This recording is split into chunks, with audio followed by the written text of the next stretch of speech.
Welcome back to another round of Arbitration Studios as we continue our journey across the whole damn thing of Mass Effect 2. I'm JP Arbiter. And I'm Captain Jack. And we are back on Ilium, still doing our Ilium thing and going to Ilium places and meeting Ilium people. Wow, this is certainly Ilium. So, we have a tip on an extremely powerful biotic mommy named Samara, and Indeed. our ex-girlfriend, I think she's ex-girlfriend, is directing us to her. Now, Samara is... Thane, our last character, was really interesting because, he's really, really deep, but he doesn't hide anything. It's all surface level. Right. Samara is fascinating because she's really, really deep, and you gotta peel that back. And then we can contrast that with the other ones, like Kasumi is really, really shallow, and you gotta peel that back to discover there's nothing. And Conrad Werner is shallow, and God, we love him for it. And Samara is, well, Endowed. Samara's like an ogre. Mm-hmm. She has layers. Like an onion. Like an onion, yes, exactly. She has many layers like an onion. I do love the fact, too, that for someone who's, she's supposed to be, a pseudo-law enforcement agent, but I say pseudo because she has no official power, but, all of Asari space kind of just says, yeah, we're going along with this. Yes, because she has the most important power. Massive titties? Well, that's the second most important power. Thick thighs that save lives. But that's the third most important power. The first most important power is that she can kill at will. It's so weird because she equates it to the samurai who were not noble warriors in the slightest bit, but the myth-making of the Tokugawa shogunate really elevated them to that. This is true. With a little bit of help too from the Meiji Restoration and, look at our noble ancestors and whatnot. And of course, white people bought it. Yeah.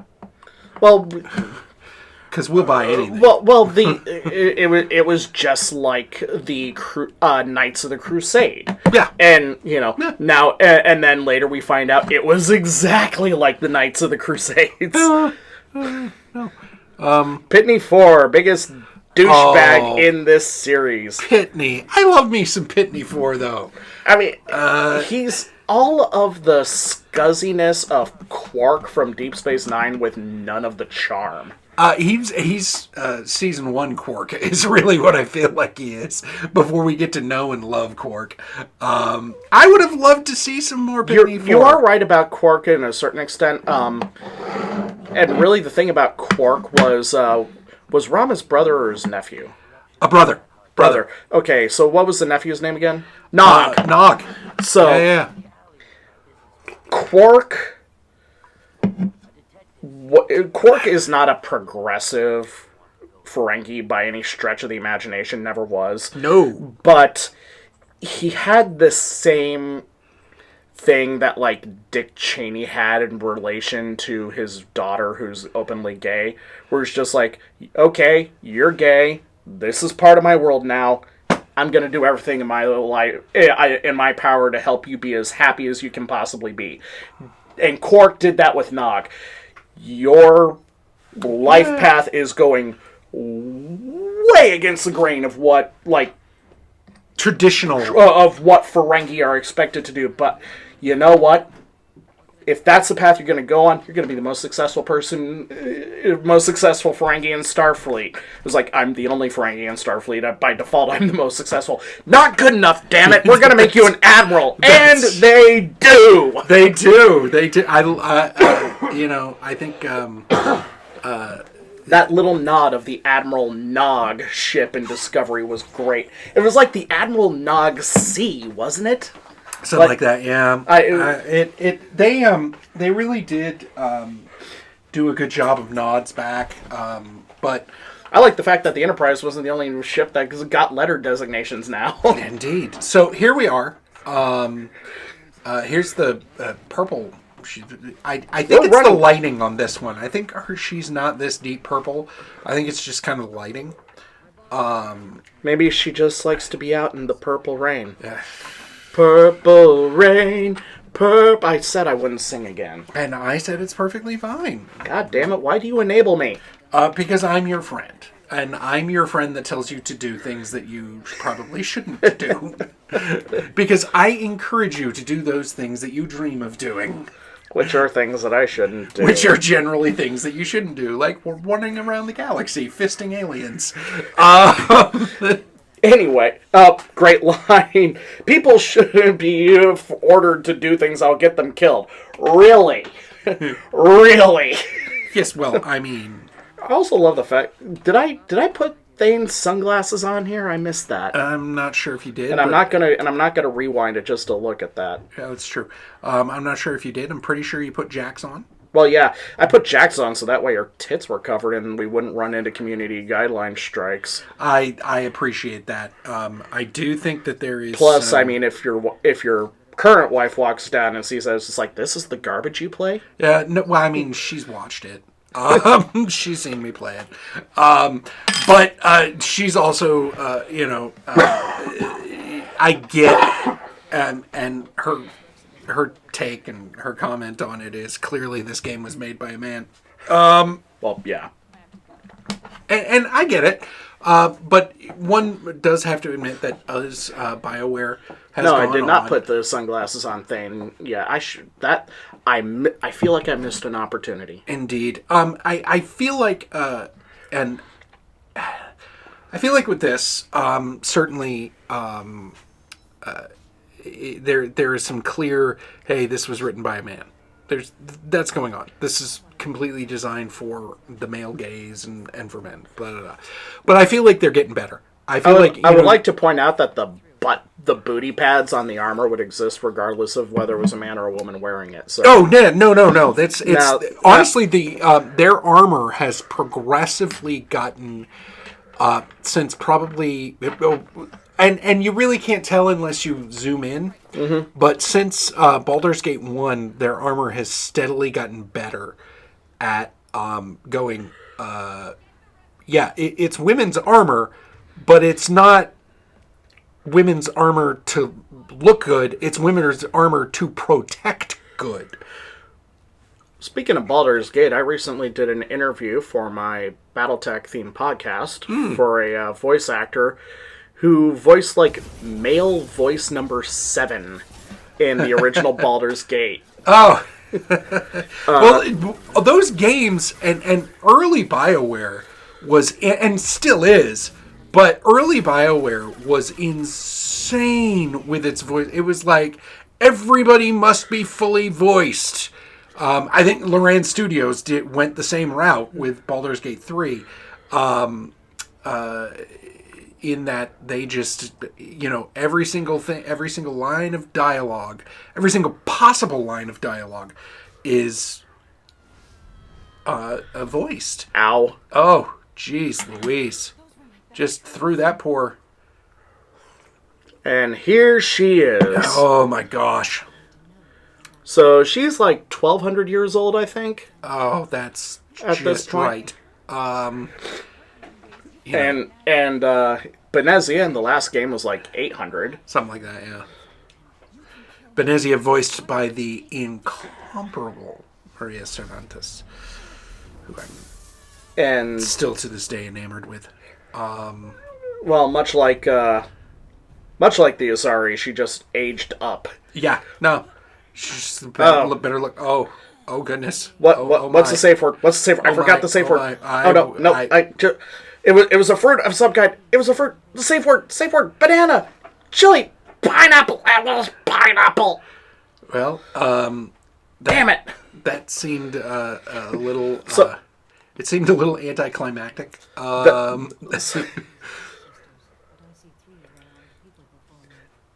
Servant of the Justicar Code. That's the thing that I find off-putting about her career path, is that there seems to be like no hierarchy. You take an oath and off you go. Yep. It Even the is. Jedi had a hierarchy, you know? Yeah, no. There is a. I think that there is a amongst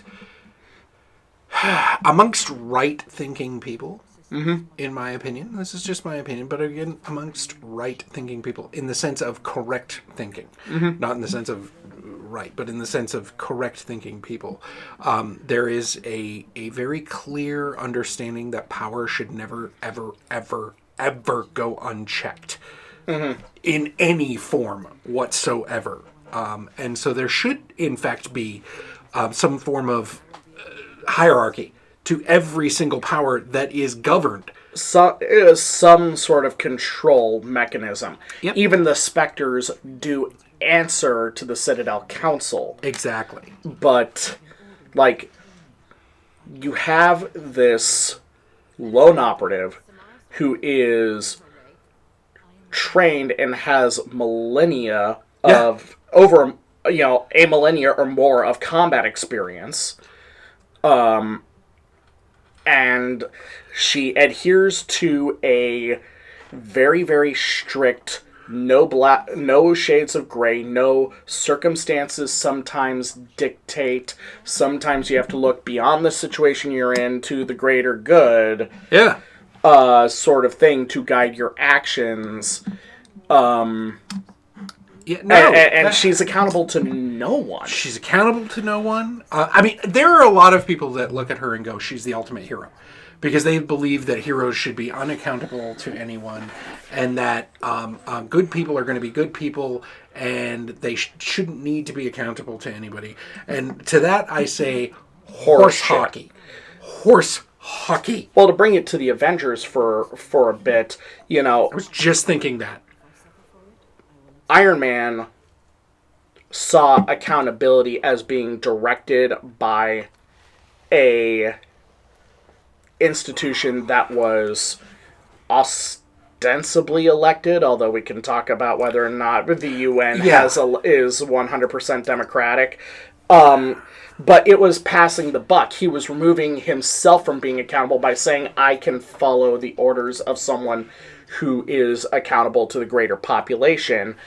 Captain America, on the surface, it looks like he was absolutely in favor of Samara's level of pure anarchy. Yeah. But Captain America he has the strongest moral compass of everyone in the MCU. It's very true. Outside of, perhaps Groot. Oh, yeah. No, Groot is just, Groot is the ultimate paragon. He is. He is the paragon. But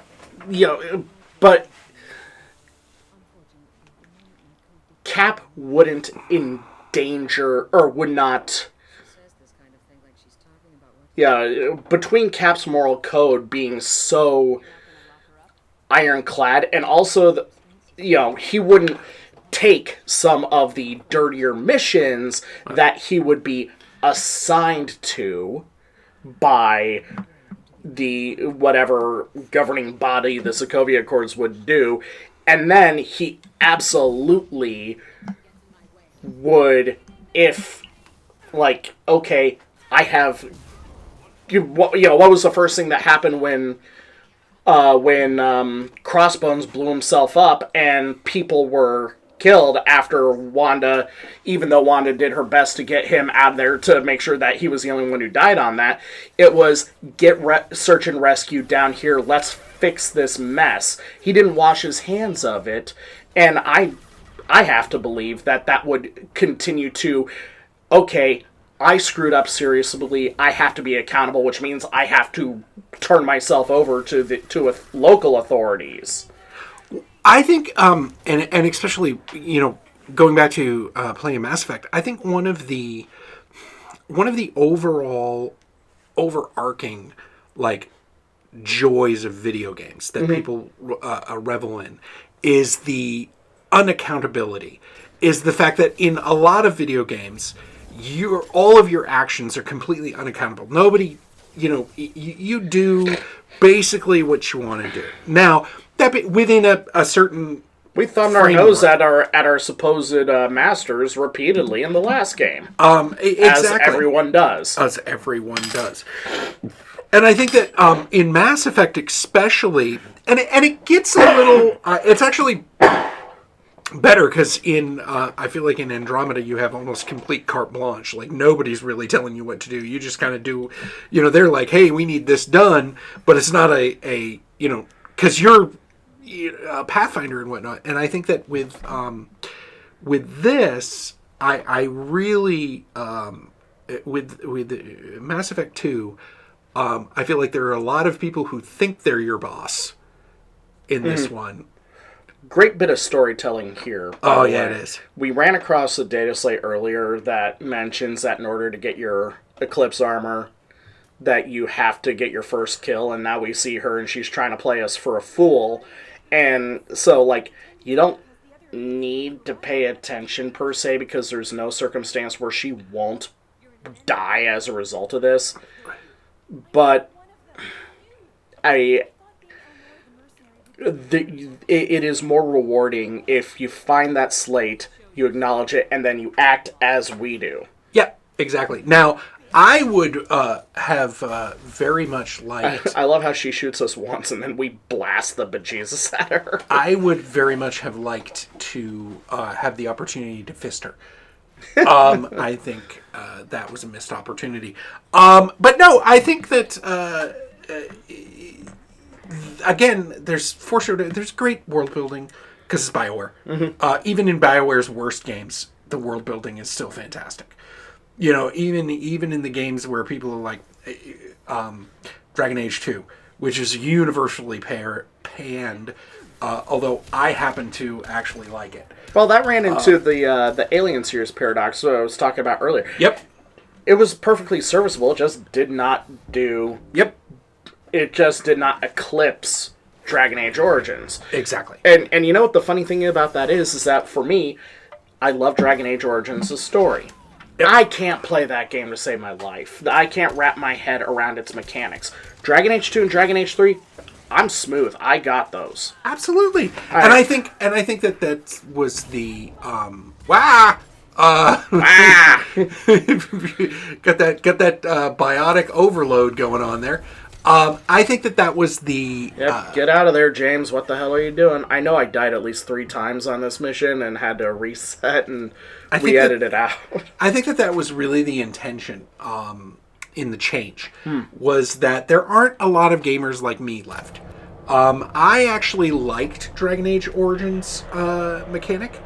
I actually didn't have a hard time with it at all. I found it enjoyable. I could do the warrior mechanics, but I really wanted to do the mage mechanics for it because I found the mage storyline in Dragon Age Origins the most compelling. Yes. Aside from the dwarves, because dwarves are awesome, period. And I really liked super racist dwarves because I thought it was funny. Yes. No, it is funny. I think it's so as a DM, I leave a lot of that stuff out because it's not entertaining to me, and it's not necessarily fun to do as a to portray and whatnot, and it's just overall cliche and everything like that. So as a DM, I leave it out. But in the video games, I agree with you. I thought it was kind of the xenophobic kind of dwarven But the thing is that the dwarven xenophobia in Dragon Age wasn't portrayed as, like, you're barbarians, you're beneath us sort of thing. It was just like, oh, that ain't right. Yeah. I ain't down with this sunlight crap. Living without a roof over your head is just wrong. But, again, and I think the changes in the games between Mass Effects are much, much smoother than they are between games I think the changes in the games of Mass Effect are much smoother than the changes in the game of Dragon Age. I think that... God damn, I just could not hit that thing. Yeah, I think that the fact that in Dragon Age 1 you could basically kind of build... you can have different builds for characters. You could build like a cleric type. You could build, you could basically build any of the D&D archetypes within the framework of the abilities that were available. Going further on, things are a lot less fluid. They're a lot less like you can do a lot less, I think, in character creation. Meanwhile, in Mass Effect, I mean, you're starting off as a Space Navy SEAL. Yep. And you have the power of gun, and now we have to justify the power of gun not working all the time. Yeah. And that's And for those of you, that is why guns in tabletop role-playing games are really, really boring. Yep, they are. They're boring. They're I have introduced them and allowed their use in games before, and they're boring. You're absolutely right. However, that being said, I think the power of gun, for those of you who are sci-fi fans and who are really desperate for us to have lasers and laser cannons and that sort of thing, I think you're going to be sorely let down by the fact that gun will always be a top killing method because, well, Isaac Newton is the most dangerous son of a bitch in space.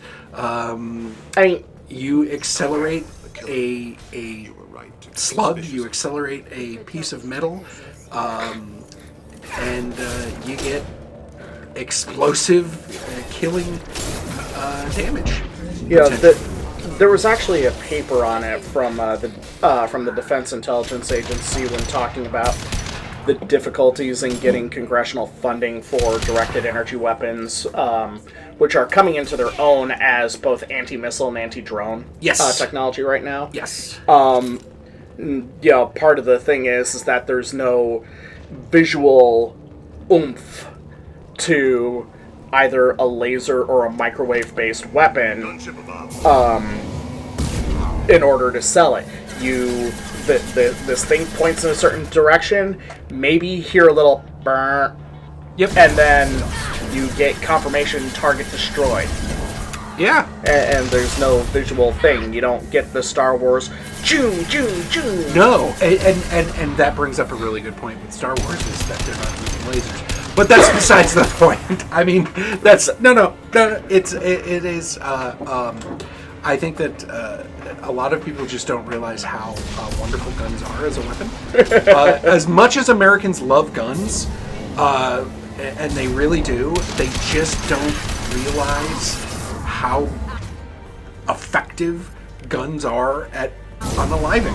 Well, the whole idea, every single thing that has ever revolutionized warfare has revolutionized it because it's taken the skill of being a warrior out of it. Yeah. And the rifle was the ultimate expression of that, in that anyone who puts enough training into literally just having a stiff shoulder can and stay low can kill 30 people in a minute. Yeah. And that's given the right that is the kind of absolutely. KD ratio that the ancient Spartans would have dreamed of. Now we got a great sequence coming up here. Yes, we do. That I need to make sure we have a psychological stop to. Yes, we do.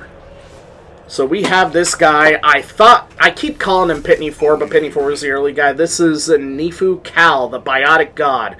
Praise be upon him. Praise be upon him. Giver of nonsense.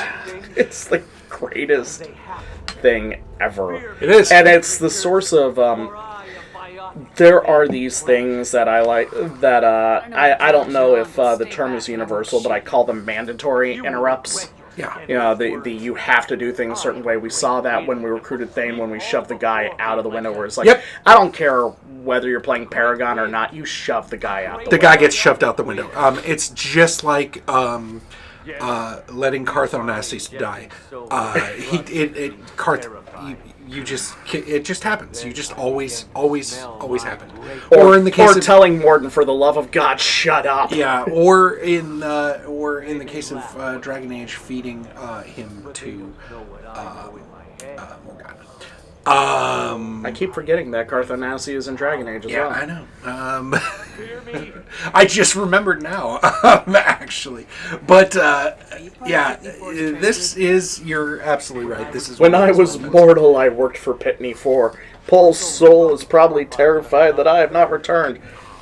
When I was mortal. I love... He didn't say anything about you. Yeah. He didn't mention you. Jax really looks cool. I like that look for Jax. I don't like the sunglasses, but I do love the vest, and that's why, if I was doing a PC playthrough instead of Xbox, I probably would have installed a mod that would remove the glasses. Yeah. So, yeah. Yeah. So, we have an important decision to make here. We do. 15 cred says he doesn't get 5 steps in. I'll take that bet. Let's count. Okay. Here we go. Here we go. Charge. Let's go to it, my Glorious. man. Go to it. Get her. Get her. Get you some. Get you some. The great biotic wind. Throw those hands, baby. Come on now. Come on. Come on. You got it. Stay upright. I almost want to play Orange Cassidy's walk-on music for this. I know, right? I don't disagree. I think that would be a marvelous idea. Here we go. 1, 2, 3, 4, 5. Made it 5. Kamehameha. Had he been able to hold that, and direct that, you can do a lot of damage with a small thing. It was at this moment he realized he fucked up. So that's what I wanted to do, but that's what we wanted to do. But ultimately, we are a Paragon Indeed. playthrough with a generous application of fisting. Indeed. And so that means that we have to fist this poor guy. Indeed. That means that when we can, we fist. And in this case, we had an opportunity. Actually, we would have won that bet. We have an opportunity right now to do some. Dude, you're gonna get yourself killed. We just saw it in an alternate reality. We did. We checked all 2 realities that are available, and this is the only one that you survive in. If you keep it up, I'm going to fist you. It's going to be a gentle fisting. Is there ever really such a thing as a gentle fisting? I mean, that was about as gentle of a fisting as I could have given him. It's true. It's true. That does seem to be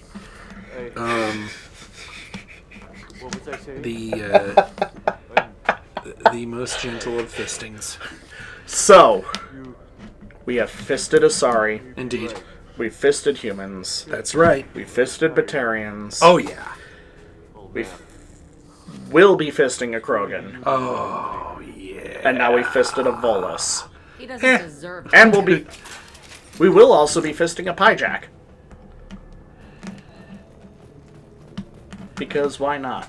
I mean, Agatha Fista, gonna fist. That's there are things in this universe that are gonna happen, and there is no way around it. And one of those things is that Agatha Fisty. ABF. Always be fistin'. I